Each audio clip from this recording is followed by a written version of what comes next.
Hi hello welcome to our channel. నేను మీ సిరి. ఈరోజు మనం చెప్పుకోబోయే కదా మిస్సెస్ అగస్త్య. కథలోకి వెళ్ళే ముందు వీడియోని లైక్ చేసి హైప్ చేయడం మర్చిపోకండి. Mrs Agastya part 147. ఇంకా ఇక్కడ ఎందుకున్నారు? ఏంటి మీ ప్లాన్? సూరజ్ గొంతు తగ్గించాడు. అదేంటో కనిపెట్ట మరి. నీకంటే పెద్ద తురుము తోపు లేరని విర్రవీగుతుంటావు కదా అని. నీకంటే బలహీనరాలైన అమ్మాయిల మీద ప్రతాపం చూపించడం కాదు, నిన్ను నువ్వు ఎలా కాపాడుకోవాలో ఆలోచించు. ఆమె పళ్ళు బిగించి ఉగ్రంగా చూసింది. అక్కడి నుంచి వెళ్ళిపోయింది. శ్రీధ మాట్లాడిన మాటలను బట్టి తనకేదో స్పాట్ పెట్టారేమోనని అనుమానం వచ్చి భయం వేసింది సూరజ్కి. వెంటనే కేర్ టేకర్ని కేక వేసి మనోహర్ని పిలిపించమన్నాడు. కానీ మనోహర్ ఇంట్లో లేడు అనే సంగతి తెలిసింది. చాలా డిసప్పాయింట్ అయ్యాడు సూరజ్. అగస్త్య మీద, శ్రీధ మీద కోపం, పగ రెండూ ఉన్నాయి. వెంటనే తన మనుషులకి కాల్ చేశాడు. రేపటికల్లా అగస్త్య ప్రాణాలతో ఉండకూడదని వార్నింగ్ ఇచ్చాడు. వాళ్ళకి ఓ ₹1,00,000 అకౌంట్కి వేసి అలాగే ఆలోచిస్తుండిపోయాడు సూరజ్. ఇప్పటి వరకు చంపకూడదనుకున్నాడు, కానీ నిన్న తన్ని బెదిరిస్తాడా? అలాగే వదిలేస్తే తన్నే చంపేస్తాడు కదా. శశి, నీ మొగుడు ఫినిష్, కచ్చగా అనుకున్నాడు సూరజ్. అప్పటి వరకు అతని చూపులు అవంతి మీద పడలేదు. నిజానికి అవంతి సంగతే మర్చిపోయాడు సూరజ్. లేకపోతే ఆ చిన్నదాన్ని అడ్డుపెట్టుకుని శ్రీధని ఎన్ని తిప్పలు పెట్టేవాడు. ఆ రోజు రాత్రి చందనతో కాల్ మాట్లాడాడు ఆనంద్. అతను వస్తున్నాడని తెలిసి చందన సంతోషపడింది. ఆమె ఆరోగ్య వివరాలన్నీ కనుక్కొని కాల్ కట్ చేయబోతుండగా, ఏవండి ఒక్క నిమిషం. ఆమె మాటలకి కట్ చేయబోతున్న వాడల్లా ఆగిపోయాడు. ఏంటి? అతను అడిగాడు. శ్రీధ స్నేహితుడిని అంటూ ఒక అబ్బాయి వచ్చాడు అంటూ రామ్ వచ్చిన విషయం, రమణమ్మ మాటలు అన్నీ చెప్పింది చందన. అతని పేరేంటి? కళ్ళు చిన్నగా చేసి ఆలోచిస్తున్నట్టే అడిగాడు. పేరేంటి నాకు తెలియదండి. చెప్పాను కదా, రమణమ్మ బాగా అరిచింది, అంతేకాదు శ్రీధకి ఏదో ఇబ్బంది కలిగించాడని కూడా అన్నది. విషయం ఏంటంటే ఏం లేదు అన్నట్టు దాటవేశారు అంది చందన తనకు తెలిసినది ఆనంద్తో చెప్పేస్తూ. రామ్మ వాడెందుకు వచ్చాడు ఆలోచిస్తూనే ఆమెతో అన్నాడు. పని అంటే చెప్పలేదండి, ముఖ్యమైన విషయం అని మాత్రం అన్నాడు అని పెదవి విరిచింది చందన. సరేలే, నేను వస్తానులే, ఆ తర్వాత చూసుకుందాం అని. నువ్వు మరీ వీక్ అయిపోతున్నావు చందన అని అన్నాడు. లోపలికి పోయిన ఆమె చెంపలు గమనిస్తూ ఆనంద్ స్క్రీన్ మీద ఉన్న అతన్ని చూస్తూ చిన్నగా నవ్వింది. అదేం లేదండి, మొబైల్లో అలా ఉన్నానులే, నేను బాగానే ఉన్నాను. తినకపోతే పెద్దమ్మగారు అస్సలు ఒప్పుకోవట్లేదు అన్నది బామ్మను ఉద్దేశించి. గుడ్, అవంతిని తీసుకుని వస్తున్నాను. కనీసం పాపతో మాట్లాడకైనా నీకు ఓపిక ఉండాలి కదా అనగానే, నిజంగా నేను బాగున్నాను, మీరు వచ్చేయండి అని చెప్పింది. చూస్తానుగా ఆమెకు చెప్పి కాల్ కట్ చేశాడు ఆనంద్. వెంటనే రామ్ తండ్రికి కాల్ చేశాడు. కాల్ కనెక్ట్ అవ్వలేదు. అవుట్ ఆఫ్ కవరేజ్ ఏరియా అని వచ్చింది. రామ్ మళ్ళీ ఎందుకు వచ్చినట్లు? ఈసారి తన కూతురి జీవితంలో అల్లకల్లోలను సృష్టించడానికి ఏమైనా ప్రయత్నం చేయడం జరిగితే తను చంపడం ఖాయం అని అనుకున్నాడు ఆనంద్. మరోవైపు సాయంత్రం మనోహర్ వచ్చాడు. విషయం తెలిసి తన గదిలోకి పిలిపించాడు సూరజ్. ఎలా ఉందల్లుడు అడుగుతూ పక్కన కూర్చున్నాడు. ఏం బాలేదు మావయ్య. సూరజ్ ముఖాన్ని వికారంగా పెట్టుకున్నాడు. ఏమైంది సూరజ్ అన్నాడు మనోహర్. నేను మమ్మీ వాళ్ళ దగ్గరికి వెళ్ళిపోతాను మావయ్య అని ముఖాన్ని దిగులుగా పెట్టుకున్నాడు సూరజ్. ఇక నీకేం తక్కువైందో చెప్పరా అని చెయ్యి పట్టుకుని మరీ బ్రతిమాలుతున్నట్టే అడిగాడు మనోహర్. ఏదో తక్కువైందని కాదు మావయ్య, ఇక్కడ ఉండి నేనేం చేయాలో నాకు చెప్పు, అసలు నాకు అర్థం కావడం లేదు అని మరింత బాధగా మొహం పెట్టుకున్నాడు సూరజ్. ఎందుకు ఇలా మాట్లాడుతున్నావు? ఏమైందో చెప్పు సూరజ్ మరోసారి అడిగాడు మనోహర్.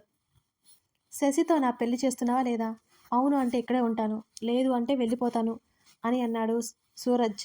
మనోహర్ మాట్లాడలేకపోయాడు. సూరజ్ని చంపైనా ఈ పెళ్ళి ఆపేస్తుంది, అందులో డౌట్ లేదు. మాట ఎలా ఇవ్వగలడు తను అని మనోహర్ ఆలోచన. అర్థమైంది మావయ్య, అర్థమైంది. మీరేం ఆలోచిస్తున్నారో నాకు అర్థమైంది బాగా. మీ కూతురు, మీ అల్లుడు, ఇక నేనెవరిని మావయ్య? నాకు టికెట్ బుక్ చేయించు మావయ్య అని అన్నాడు సూరజ్. సూరజ్, నువ్వు ఆవేశపడకు. శశి కాకపోతే మరో అమ్మాయి, అన్నీ అయిపోయినట్లు మాట్లాడితేవేంటి నువ్వు? నువ్వు నా వారసుడివి, ఆ విషయం నీకు తెలియదా అని అన్నాడు. అయినా లాభం ఏముంది మావయ్య, నాకు శశి మీద కోపం లేదు, కానీ నిన్న వాడు వచ్చాడు, నన్ను చంపడానికే ప్రయత్నించాడు అనగానే మనోహర్ కనుబొమ్మలు ముడిపడ్డాయి ఒక్కసారిగా. ఏంటి ఏంటి నువ్వు అనేది? అవును మావయ్య, శశిని తీసుకురావడానికి నేను మీకు హెల్ప్ చేశానని నా మీద బాగా కోపంగా ఉన్నాడు. అంతేకాదు, సిటీ వదిలి వెళ్ళకపోతే నన్ను చంపేస్తాడట. 4 మాటలు ఎక్స్ట్రా చెప్పాడు సూరజ్ కల్పించుకొని మరి. మారుతున్న మనోహర్ ముఖంలో భావాలు గమనిస్తూ లోపల నవ్వుకున్నాడు సూరజ్. నాకు కూడా అతనే మాత్రం నచ్చలేదు, కానీ ఏం చేద్దాం అర్థం కావట్లేదు. చూస్తుంటే మొండివాడిలా ఉన్నాడు. ఇక్కడికి వచ్చిన వాడే శశిని తీసుకెళ్లకుండా ఉన్నాడంటే కారణం ఏంటో అర్థం కావడం లేదు. శశి రాను అన్నదని ఒకే ఒక్క మాట మీద తీసుకెళ్లట్లేదు. అగస్త్య మీద అసహనాన్ని వెళ్ళగక్కాడు ఆ మనోహర్. శశి వాడితో ఉంటే హ్యాపీగా ఉండలేదు మావయ్య. నువ్వే ఏదో ఒకటి చెయ్యాలి, వాడి నుంచి శశిని దూరం చేయాలి అని అన్నాడు పంతంగా సూరజ్. కానీ ఒప్పుకోవట్లేదు శశి, చస్తానని బెదిరిస్తోంది. మనోహర్ చిన్నగా విసుగ్గా అన్నాడు. ముందు వాళ్ళిద్దరికీ డివోర్స్ ఇప్పించు మావయ్య, తర్వాత ప్లాన్ చెయ్యి, సూరజ్ సలహా ఇచ్చాడు. ఇది అవుతుందా సూరజ్? శశి ఒప్పుకోదు అసలు. పోనీ వాణ్ణి చంపేస్తే? సూరజ్ అడిగాడు. ఏం మాట్లాడుతున్నావురా నువ్వు? అలాంటి పిచ్చి ఆలోచనలు పెట్టుకోవద్దు. బెదిరించడం వరకు బాగానే ఉంది, చంపడం లాంటివి చేయకు, సీరియస్గా చెప్పాడు మనోహర్.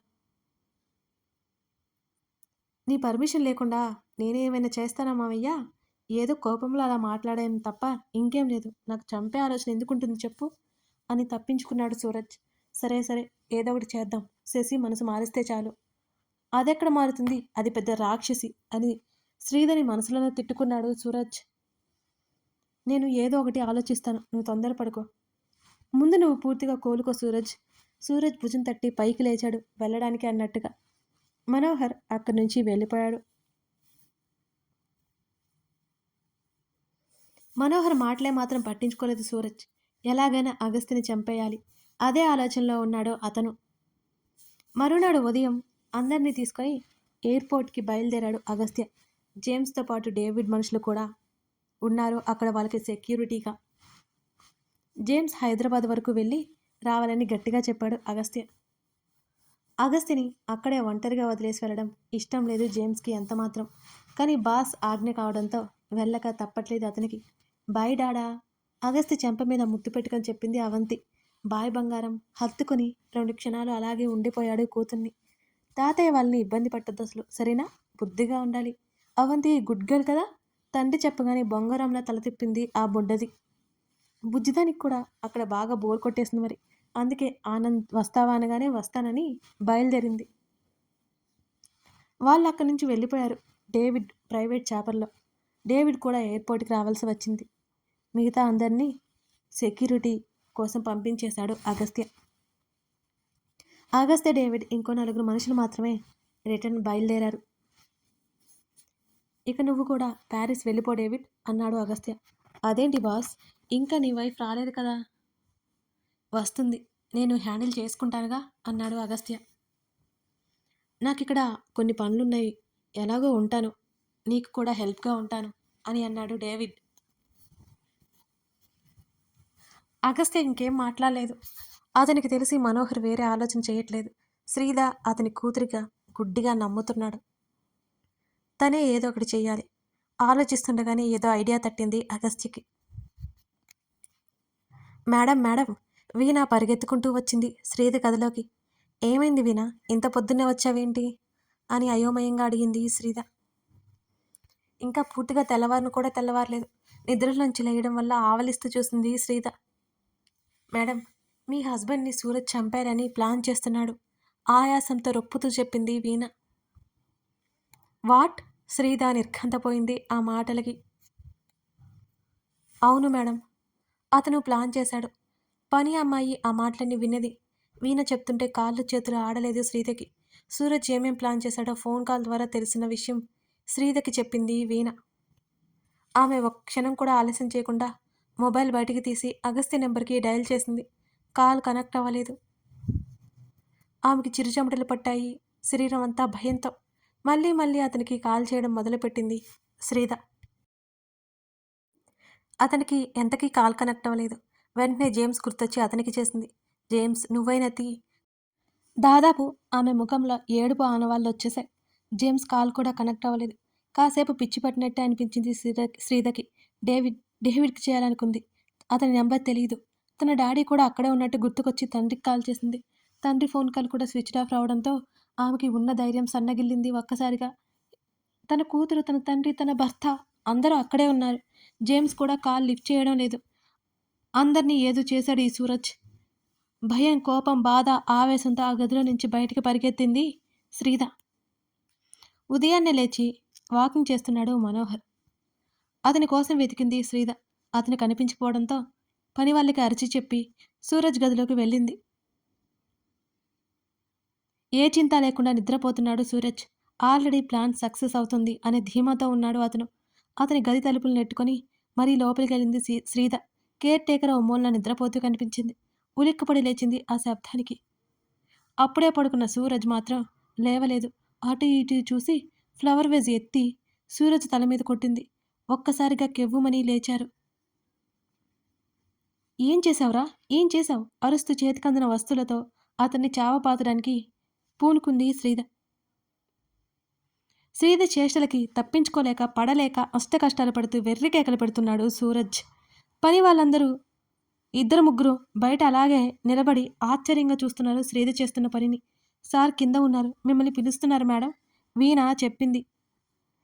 కుర్చీ ఎత్తి అతని కాళ్ళ మీద పడేసింది శ్రీద. అతను అరిచిన అరుపు ఆ గదిలోనే తిరిగింది.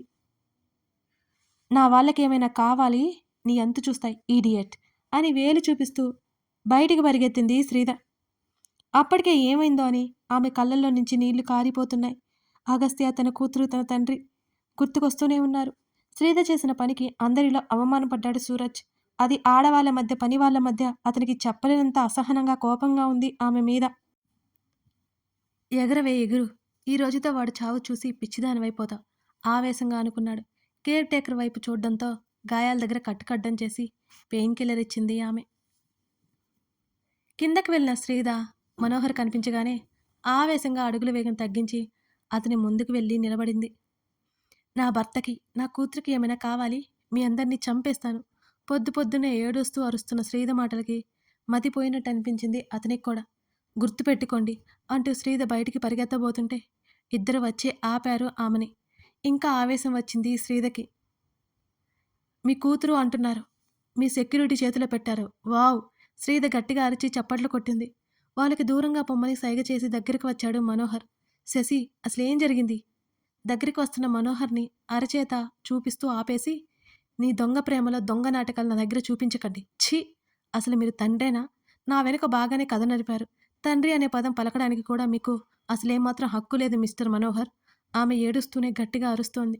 పిచ్చి పిచ్చిగా మాట్లాడకు శశి, ఏం జరిగిందో చెప్పా పెట్టకుండా వెళ్ళిపోతాను అంటావేంటి అని అడిగాడు మనోహర్. ఏయ్ ఆపు, అతని మీదే విసుక్కుని, ఏం జరిగిందో వెళ్ళి నీ మేనల్ని అడుగు. కళ్ళకు గంతలు కట్టుకుని కూర్చున్నావు కదా ముందే, అవి విప్పేశాయి. అప్పుడు కనిపిస్తుంది నీకు నిజం ఏంటో, ఆ వెధవ చేసే పని ఏంటో. ఎందరో అమాయకులకి నరకం చూపిస్తున్నాడు వాడు. నన్ను ఆపారు అంటే ఇప్పుడే చెప్తున్నా, చంపేస్తాను జాగ్రత్త. అలాగే బయటికి పరిగెత్తింది శ్రీద. మనోహర్ కూడా ఊరుకోలేదు. వెంటనే నడిచాడు. పిలుస్తున్న శ్రీద పట్టించుకోలేదు. వాళ్ళిద్దరూ అలా పరిగెత్తడం చూసిన సెక్యూరిటీ శ్రీదని ఆపారు. వాళ్ళ దగ్గర విడిపించుకుంటూనే అతని గన్ లాక్కుంది శ్రీద. ఇష్టం వచ్చినట్లు అది తీసుకొని కాల్చసాగింది. ఆమె పనులకు నిజంగా కాల్ చేస్తుందని అందరూ తప్పించుకోవడానికి ప్రయత్నం చేస్తున్నట్టున్నారు. చుట్టూ పారిపోతున్నారు. శ్రీద బిహేవియర్ అర్థం కాని మనోహర్ మాత్రం శ్రీదని విస్తుపోయి చూస్తున్నాడు. అమ్మా శశి ఆగు, అతను వెనక నుంచి అరుస్తూనే ఉంటే గన్ అతని వైపు చూపించింది శ్రీద.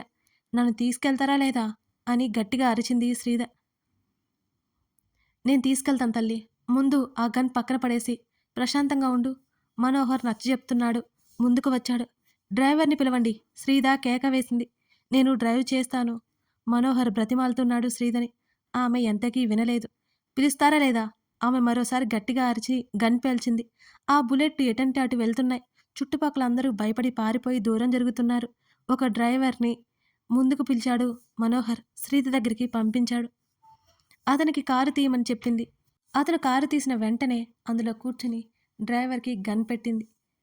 నేను చెప్పిన హోటల్ అడ్రస్కి తీసుకెళ్ళి క్విక్ అని అరిచి చెప్పింది శ్రీద. హిందీ అతను కాబట్టి అర్థం చేసుకోలేకపోయాడు. హోటల్ అడ్రస్ చెప్పడంతో అది కొంచెం అర్థం చేసుకుని ముందు కురికించాడు కార్ని. శ్రీధర్ కారు అలా బయలుదేరగానే వెనక మరో కారులో స్టార్ట్ అయ్యాడు మనోహర్. కథ కొనసాగుతోంది. శ్రీధర్ చేస్తున్న పని కరెక్టేనా? శ్రీధర్ ఇప్పుడు వెళ్ళిపోతుంది. మనోహర్ ఊరుకుంటాడా? నెక్స్ట్ ఏం జరగబోతుంది? అసలు అగస్త్య, ఆనంద్ వీళ్ళకి ఏమైంది? తెలుసుకోవాలి అంటే ఈ కథను మీరు పూర్తిగా చూడాల్సిందే. కథ నచ్చితే లైక్ చేసి కామెంట్ చేయడం మర్చిపోకండి. చెప్పాను కదండీ!